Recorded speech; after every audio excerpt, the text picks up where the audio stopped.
الحمد لله وحده والصلاة والسلام على من لا نبي بعده أما بعد فأعوذ بالله من الشيطان الرجيم بسم الله الرحمن الرحيم يا أيها الذين آمنوا ادخلوا في السلم كافة ولا تتبعوا خطوات الشيطان إنه لكم عدو مبين صدق الله العظيم۔ بزرگوں اور دوستوں، انسان کو زندگی میں مختلف قسم کے معاملات سے سابقہ پڑتا ہے۔ ان معاملات میں سے جب وہ ایک مخصوص عمر کو پہنچتا ہے تو نکاح کے معاملے سے اس کو سابقہ پڑتا ہے۔ نکاح انسان کی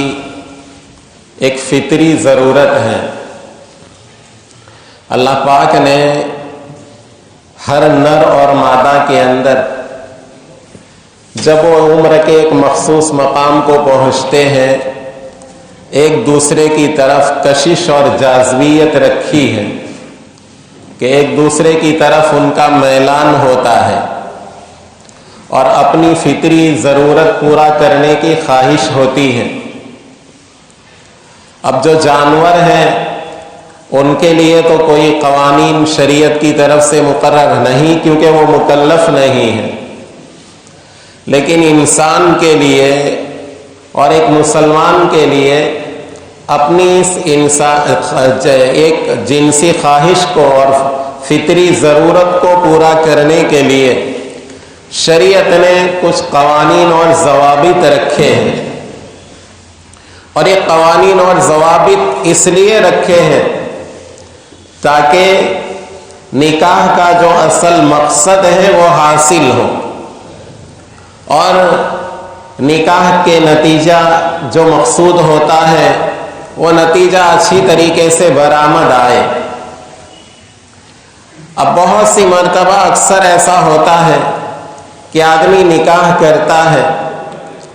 لیکن نکاح کے مقاصد حاصل نہیں ہوتے۔ نکاح کے جو مقاصد ہیں اس میں ایک تو سب سے پہلا تو یہ کہ نکاح کی وجہ سے آدمی اپنی جنسی خواہش کو جائز طریقے سے پورا کرے گا تو حرام سے بچ جائے گا اور نگاہ اور شرمگاہ کی حفاظت ہو جائے گی، اور اسی طریقے سے زندگی سکون کے ساتھ گزرے گی، نیک صالح اولاد وجود کے اندر آئے گی، اور نیک صالح اولاد جب وجود میں آئے گی تو جو نیکیاں اولاد کرے گی ماں باپ کو اس کا ثواب ملے گا، اور حضور اکرم صلی اللہ تعالی علیہ وسلم کی امت میں اضافہ ہوگا۔ یہ نکاح کے جو مقاصد ہیں بہت سی مرتبہ ان مقاصد میں خاص کر کے گھریلو زندگی کے میں جو سکون ہونا چاہیے وہ سکون حاصل نہیں ہوتا، درمیان میں جھگڑے پنپتے ہیں، جنم لیتے ہیں، اختلافات ہوتے ہیں اور زندگی آدمی کی مشکل بن جاتی ہے، گھر سے سکون رخصت ہو جاتا ہے۔ بہت سی مرتبہ اولاد نافرمان پیدا ہوتی ہے کہ عامةً اولاد آنکھوں کا تارا ہوتی ہے، لیکن بعض مرتبہ اولاد آنکھوں کا کانٹا اور آنکھوں میں کھٹکنے والی بن جاتی ہے۔ یہ مقاصد میں جو خلل آتا ہے اس میں ایک بڑی وجہ یہ ہے کہ شریعت نے جو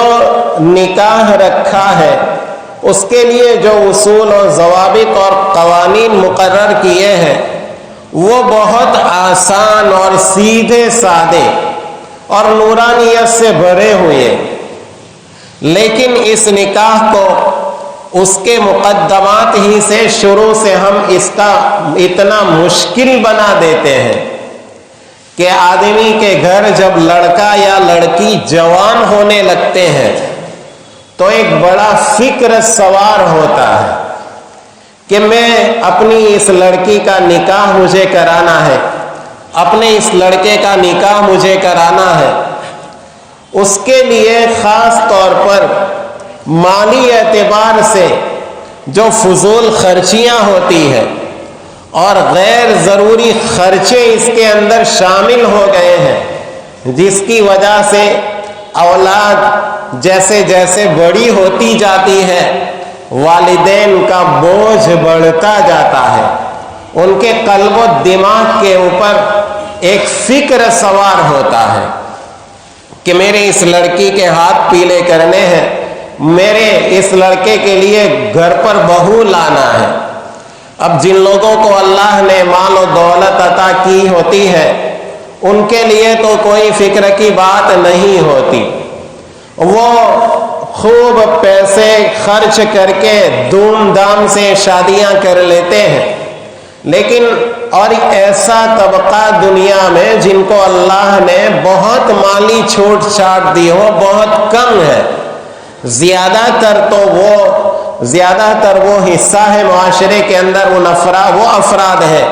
کہ جن کی آمدنی یا تو متوسط ہے، درمیانی ہے، یا بہت کم ہے۔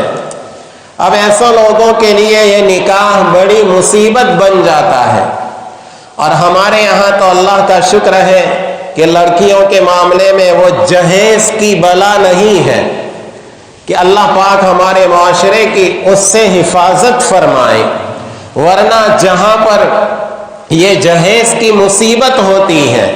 کہ بھئی دلہا کی طرف سے مطالبہ ہوتا ہے، ڈیمانڈ ہوتا ہے، گھر کا سارا ساز و سامان چاہیے،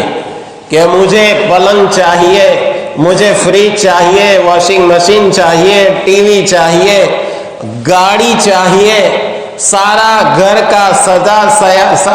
سجایا سامان اور بالکل تیار، وہ کبھی ایک ٹیمپو میں، کبھی ایک ٹرک میں، کبھی 2 ٹرک میں روانہ ہوتا ہے۔ 4-5 لاکھ تک کا اندازہ اس کا ہو جاتا ہے جہاں پر یہ جہیز کی وبا ہوتی ہے۔ ابھی 2 دن پہلے ایک کلپ آئی کہ یو پی کے اندر ایک جگہ میں ایک پورا خاندان رو رہا ہے، بلک رہا ہے۔ وجہ کیا ہے اس کی؟ وجہ یہ ہے کہ سارا سامان لڑکی والوں کی طرف سے دلہے کو جہیز میں دینے کے لیے تیار ہے، پیٹی پلنگ ہے، الماریاں ہیں،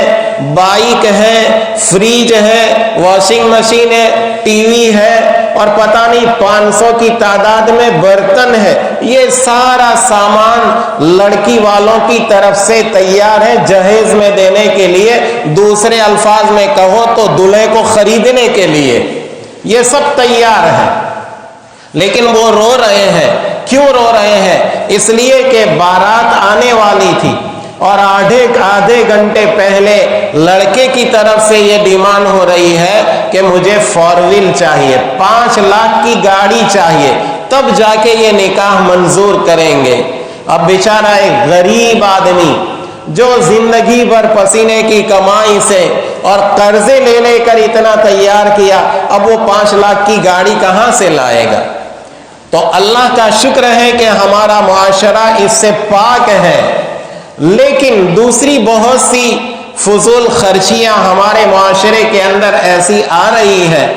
کہ یاد رکھیے کہ اگر اس پر ہم نے روک نہیں لگائی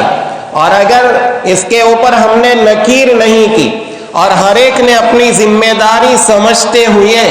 اس کو اپنے گھروں سے نہیں نکالا، تو پھر پانی سر سے اوپر ہو جائے گا اور یہ معاملہ اتنا دور پہنچ جائے گا جہاں سے واپسی ناممکن ہوگی۔ اس لیے اللہ کا شکر ہے کہ ہمارے یہاں الحمدللہ یہ جہیز کی بلا نہیں، دوسری ادھر ادھر کی مصیبتیں نہیں ہیں، اس کے اندر دوسری فضول خرچیاں نہیں آئی ہیں، لیکن پھر بھی دھیرے دھیرے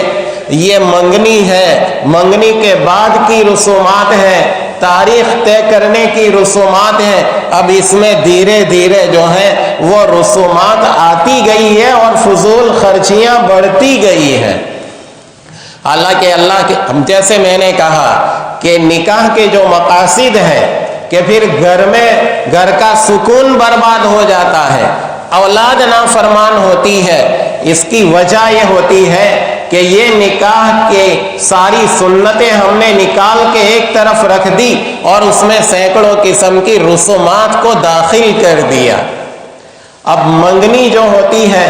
اب منگنی کے وقت کی رسومات، حالانکہ ہمارے یہاں قانون بنتے ہیں، پنچ کی طرف سے قانون بنایا جاتا ہے کہ بھائی منگنی کے اندر اتنے آدمی آئیں گے اور اتنا اس طریقے سے ان کی آؤبھگت کی جائے گی، لیکن کچھ دنوں اس پر عمل ہوتا ہے یا کچھ احباب اس پر عمل کرتے ہیں، اور جن کو اللہ نے مال و دولت دیا ہوا ہوتا ہے، اگر آپ کو ان دولت کی نمائش ہی کرنا ہے تو اس کے بڑے موقع ہیں، لیکن اللہ کے لیے اپنے گھر میں یہ نکاح کی جو رسم آ رہی ہے، نکاح کا جو معاملہ ہے، اس کو تو سنت سے پاک رکھیے تاکہ نکاح کا مقصد حاصل ہو اور گھر کا سکون برباد نہ ہو اور اولاد نیک پیدا ہو۔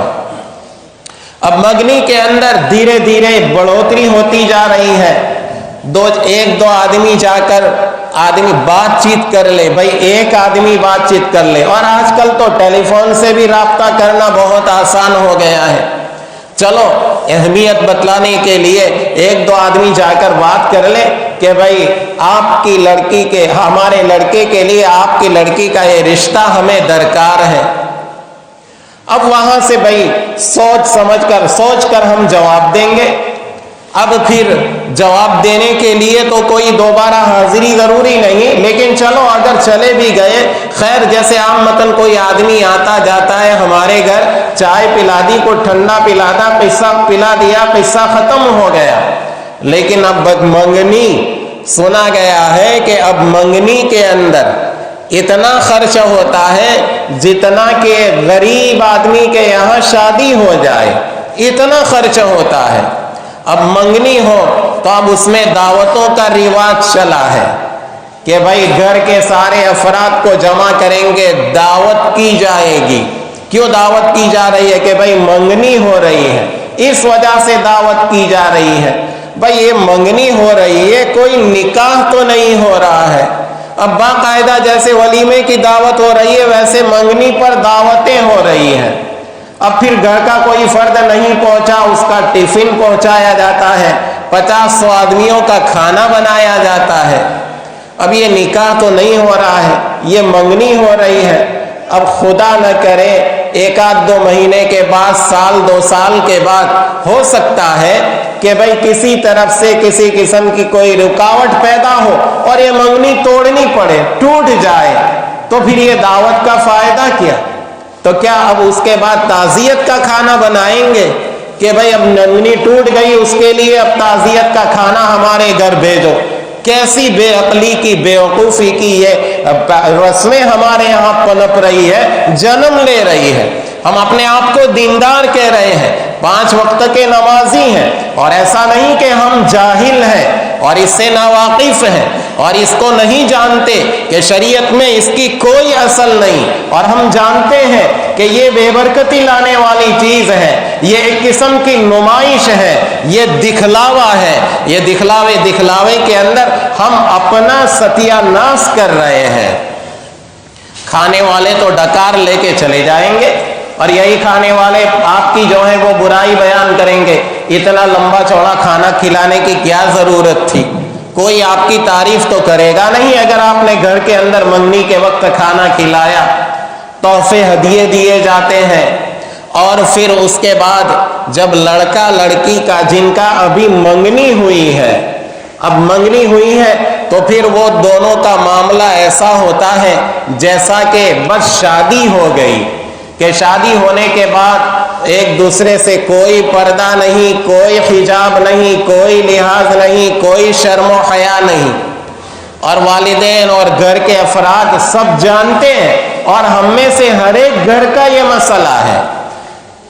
کہ بس اب منگنی ہو گئی تو اب آپس کے اندر بات چیت ہو رہی ہے۔ اب وہاں سے یا تو ڈیمانڈ ہوگی یا لڑکا اپنی طرف سے موبائل بھیج دے گا، اینڈرائڈ موبائل بھیج دے گا کہ بھائی تاکہ مجھ سے باتیں کرے وہ،